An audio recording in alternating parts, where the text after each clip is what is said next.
All right, John, what's the one piece of advice you want to share with the world? I have two pieces of advice I'd like to share today. The first piece of advice I'd like to share is essentially it falls in line with either getting back up if you get knocked down, or deciding to move forward with whatever you're doing. I think a lot of times people, they get bogged down in the details Yep. of why this failed or why that failed, and they get down on themselves. You have to keep moving forward, and that's the number one thing that you have to do to succeed in life. And one thing I've learned is that you're going to fail more times than you win, and that's something that I think a lot of people don't recognize, especially a lot of young people. You think, you're right out of high school, you're right out of college, you made it to the next step, that you're going to succeed. You got your first job, or you just got married, or your first house, or whatever. You got a brand new car. But those things take time, and those take a lot of effort and a lot of small steps in between in order to succeed. But a lot of times you're going to set yourself up for massive disappointment, and mentally you're going to fail.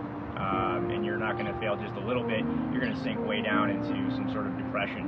So managing your expectations, that's key. Breaking things down into just small little steps. I try to live by a mantra of just doing one good thing a day.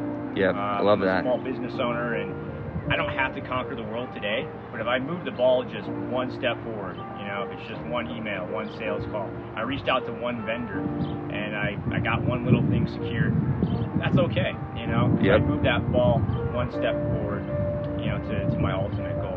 So that's my first piece of advice. My second piece of advice is, if you're going to try, go all the way. It's one of my favorite quotes, and if you're not passionate about what you're doing, you're just wasting your time. If you're doing something, you're in a dead-end job or a dead-end relationship, be passionate about what you're doing and take all that energy and put it towards something that you're really interested in. But if you're going to put the effort in, go all the way. Succeed in your own way, but do not just half-ass anything. Put the extra effort into doing something that you really want to do, and you'll make it. But that's my two pieces of advice. Not that I have all the answers, but a little bit at a time, Love that, John. Thank you so much.